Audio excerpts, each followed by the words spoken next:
Hello everybody, Konda here. While practicing my just frame AGAs yesterday, I stumbled upon something that does not seem intentional and completely skyrockets the damage of Nightmare's 4A combo. That slow, high horizontal break attack that is only used in the post-GI game. Yeah, that one. So there's this cool move that Nightmare has, in the form of an unbreakable anti-crouching grab.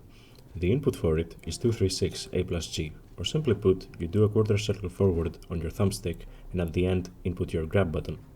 In patch 2.20, this move was sped up from 14 frames to 12 frames, so it's your fastest block punish out of full crouch. However, in order for the move to land, the opponent must be recovering crouching from their low. Otherwise, if the opponent recovers standing, the move will just whiff. It only does 25 damage, but gives Nightmare Night Terror Charge.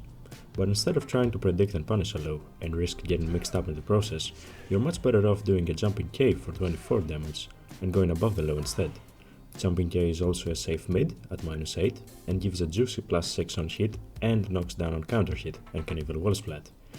So if you can blow your opponent up with a safe mid, why would you ever use 236 A plus G, save for punishing very specific -12 moves? Well, I'm glad you asked. A combo tool, it would appear. So about that 4A combo that I mentioned in the beginning, if you're a new player, you'll probably be doing this simple follow-up for 65 damage, plus Night Terror Charge. Not bad, but we can do better. If you've seen a few of the Nightmare gods like Thermidor and Draethion, they'll probably be doing this follow-up for 81 damage plus Night Terror Charge. Not too shabby.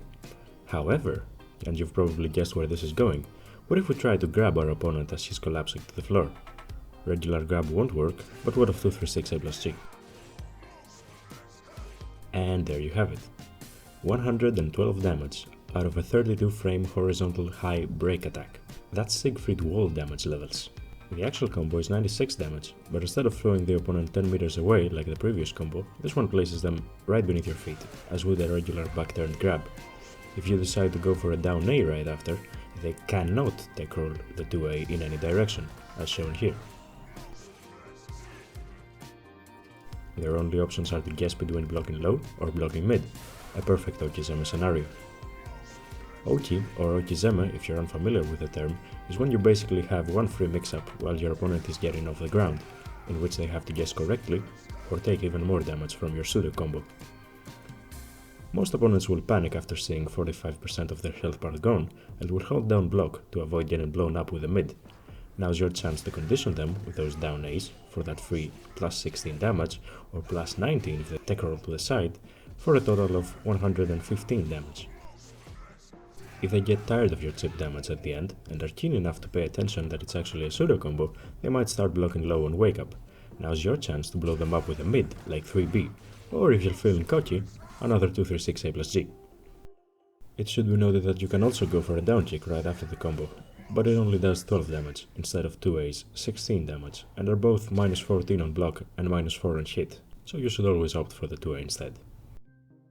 One last worthy mention about the combo is that the 236 A plus G part is very reliable, since the crumple-stun lasts for a whole second, so you shouldn't worry about dropping it. Also, while this combo may be completely busted damage-wise, it should be noted that hitting the 4A initiator is actually very unreliable, and you shouldn't spam it in real matches. It is literally twice as slow as an AGA, and can be ducked on reaction by players who are looking out for it, and while it tracks to both sides, its range is nothing to write home about. AGA works so well because it's a fast zoning tool that leaves you at +2 or +3 at tip range, while 4A is much riskier to throw out in the neutral game, and only grants +4 on block. Hopefully though, this video has proven that the reward now matches its risk. What are your thoughts? Is this intentional? Is this game breaking and should be removed ASAP? Does Astaroth have the same accidental properties in his anti-crouch grab gameplay? Let me know in the comments. Thanks for making it this far into the video. Stay tuned if you're interested in some specific properties and placements of your new favorite move. There's also the option to use 236 A plus G as a mix-up tool to make Nightmare's Night Lower Stance B frame trap combo a bit more scary, as demonstrated by Thermidor in his matchup versus Draethion. You're constantly at plus frames while doing this string, so people cannot interrupt you. However, they can negate all your options out of stance by walking to their left and immediately blocking low. This is where Draethion would fake the string by staying in knight lower stance for a second and then cancelling into green stride A+G to catch any opponent who sidestep and crouch on reaction. Unfortunately, your opponent needs to be aware that it's optimal for him to sidestep and crouch before you can apply this mix-up, so don't expect to make much use out of this versus inexperienced players who will just hold down standing guard instead. Fun fact, you can also do a 236 A+G at the end of the string, since it applies a crumple-stun on hit. However, it will only do 53 damage instead of the regular 57 with down A+B. Before I end the video, I am going to go over some interesting interactions of 236 A+G in the Nightmare vs Siegfried matchup and how it can be used to negate some of his stance options. So 236 A+G or Grimside Throw has some unique properties in the form of interrupting attacks that automatically crouch the opponent and go under your highs. A prime example is Siegfried's K from reverse side hold, as demonstrated on screen. Since 236 A+G is now only 12 frames, you can sometimes react to Siegfried's forward step and catch him mid-attack. Siegfried also spins in the animation, and this is where things get silly. If you get lucky, you can catch him back-turned with 236 A+G and punish him for a whopping 70 damage, plus the same amazing OG as before.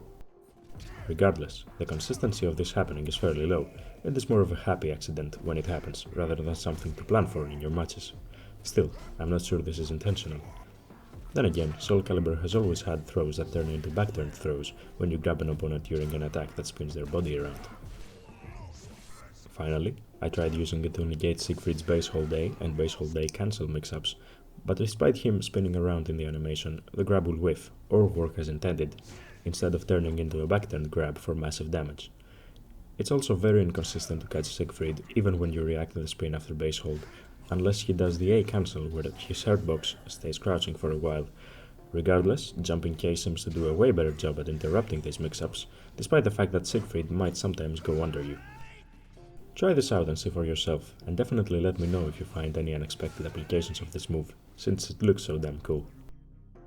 Well, this ended up way longer than I had initially planned, but I hope we all learned something useful today.